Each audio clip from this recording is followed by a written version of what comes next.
নমস্কার বন্ধুরা, ছন্দমাধুরীতে সবাইকে স্বাগত জানিয়ে আজকে একটি নতুন ভিডিও নিয়ে এসে পড়েছি।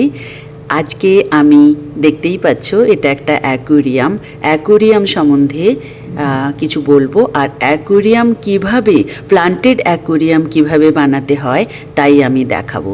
এটা যেটা দেখছো আমার একটা বড় অ্যাকোয়ারিয়াম, এটা অনেক দিন আগের থেকে আছে, বাট এটা প্লান্টেড নয়। আর এই ছোটোটা একটা প্লান্টেড অ্যাকোয়ারিয়াম আমি নিজে বানিয়েছিলাম। তার ভিডিও কেমন করে বানিয়েছি আমি দেখাইনি।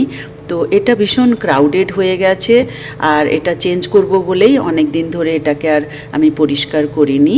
তো এর মধ্যে অনেক মাছ, চিংড়ি মাছ, বেটা ফিশ আর অনেক রকমের মাছ, এর মধ্যে গাপি, সব রকমের মাছ, ছোট ছোট মাছ এর মধ্যে আছে।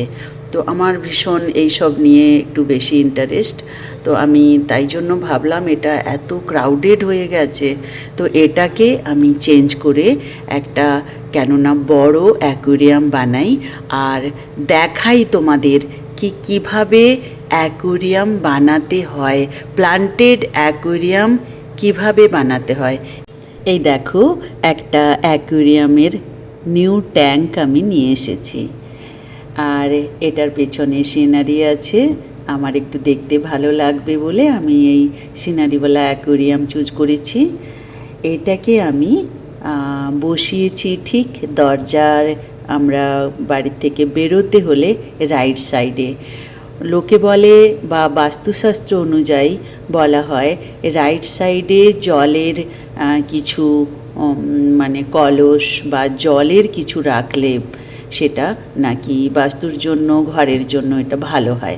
আচ্ছা, এটা যেটা দেখাচ্ছি এটা অ্যাকোয়ারিয়ামের প্লান্টেড সয়েল, প্লান্টেড অ্যাকোয়ারিয়াম বানাবো, তো তার জন্য কিছু খাদের দরকার হবে, কিছু সারের দরকার হবে। তার জন্য আমি এই যে একটা কাঠ দেখতে পাচ্ছ, এই কাঠটা আমি কিন্তু লাক্ষাদ্বীপ থেকে নিয়ে এসেছিলাম। আমার মানে মাইন্ডে ছিল আমি অ্যাকোয়ারিয়াম বানাবো, তার মধ্যে এটা দেব। আর কিছু নিয়েছি আমি নর্মাল মাটিগুলোকে একটু শক্ত শক্ত ছিল, গুঁড়ো করেছি, এর মধ্যে ইট পাথরগুলো ছড়িয়ে দিয়েছি। তো নিচে, সবার নিচে আমি এই মাটি দিয়ে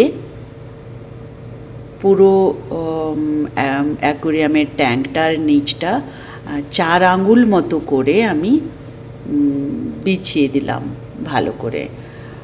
আর তার মধ্যে আমি দেখছি যে কতটা দিলে ভালো হবে, এই 3-4 আঙ্গুল হবে, সেইভাবে আমি এটাকে মাটিটা প্রথমে দিলাম।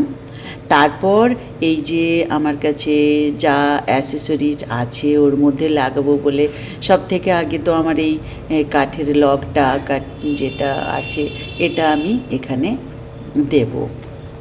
এটাকে বলে ড্রিফট উড।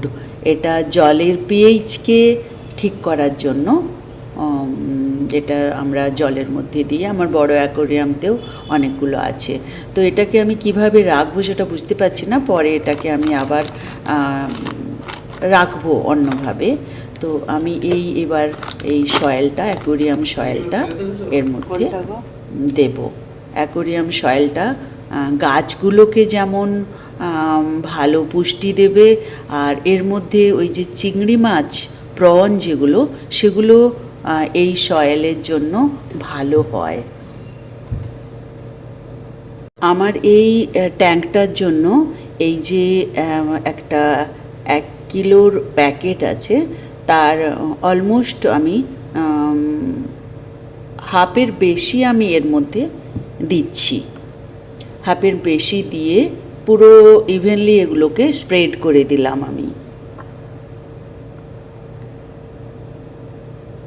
দেখছি কিভাবে আমার এটা বড় হবে, মানে অ্যাকোয়ারিয়ামটা কিভাবে গ্রো করবে সেটা ভাবছি আর দিচ্ছি।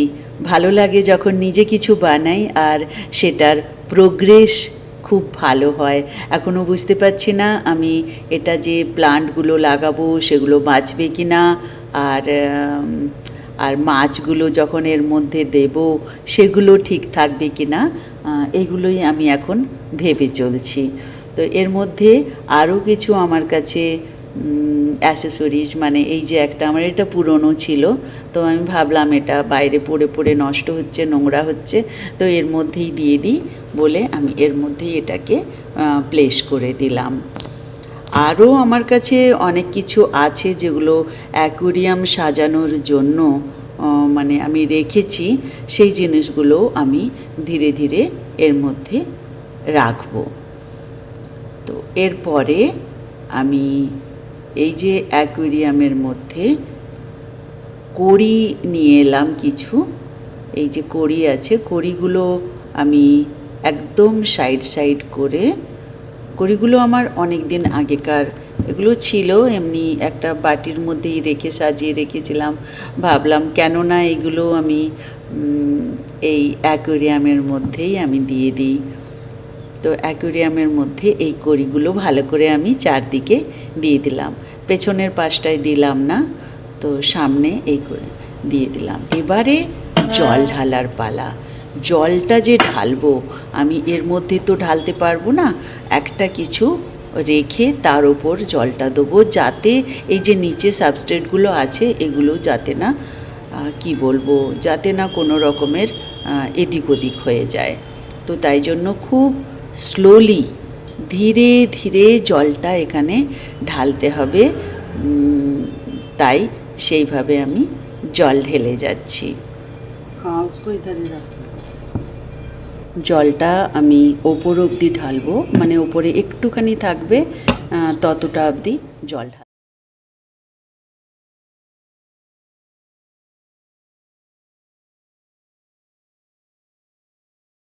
জল ঢালার পর মাটির মধ্যে যে নোংরাগুলো ছিল সেগুলোও একটু ভেসে উঠলো, সেগুলোকে অবশ্যই আমি তুলে ফেলে দেবো।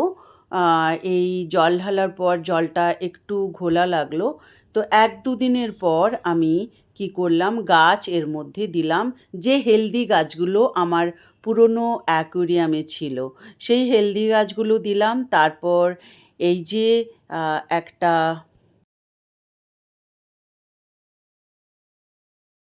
ওয়াটার ফিল্টারও আমি লাগিয়ে দিয়েছিলাম। আর এই দিকে একটা এই লেফট সাইডে আমি ওয়াটার ফিল্টারটা লাগিয়েছি যখন, আমি রাইট সাইডে জলের যে অক্সিজেনের যে পাইপটা ওটাও দিয়ে দিলাম। যদিও এখানে গাছ আছে, অক্সিজেনের এতটা দরকার নেই, কিন্তু প্রথম প্রথম তো একটু অক্সিজেনের গাছটা দিলে ভালোই হয়। এখন আমার এই জলের মধ্যে আমি গাছগুলো কিছুদিন 8-10 দিন আমি ওয়েট করে কিন্তু মাছগুলো ছেড়েছি, সেই জিনিসটা আমি আর দেখালাম না। তো আমার এই অ্যাকোয়ারিয়ামতে একটা প্ল্যাকও ছেড়েছিলাম, যাতে যেগুলো শাকার ফিশ হয়, যেগুলো অ্যাকোয়ারিয়ামের সাইডগুলো পরিষ্কার করে দেয়, ওয়ালগুলো পরিষ্কার করে দেয়, শ্যাওলা কাই খাওয়া মাছ যেগুলো বলে। তো তাকে ঢালার ফলে সে কি করলো, আমার পুরো জলটাকে অ্যাকুয়ারিয়ামটা ঘোলা মোটামুটি করে একটা দিয়েছিল। দাঁড়িয়েছে, তারপরে তাকে আরও উঠিয়ে আমি কিছুদিন বড় লাগবে। অ্যাকোয়ারিয়ামে দেখলাম আবার মাছগুলো যথারীতি মরছে রাখলাম। না, কিন্তু জলটা যে ঘোলা করে দিয়েছিল সেটা এখনও ক্লিয়ার হয়নি। এর 2-4 দিন গেলে জলটা পুরো ক্লিয়ার হবে। এরপর আমরা যে ফিশ মার্কেট থেকে, অ্যাকোয়ারিয়াম ফিশের যে মার্কেট আছে সেখান থেকে আরও কিছু ছোট ছোট যে মাছগুলো হয় সেই মাছগুলো কিনে আনলাম। কিনে নিয়ে এসে সেই মাছগুলোকে, এখন জলটা পরিষ্কার হয়ে গেছে, এই অ্যাকোয়ারিয়ামটাকে আরও ভালো করে সাজাবো। তোমাদের কেমন লাগলো অবশ্যই জানিও।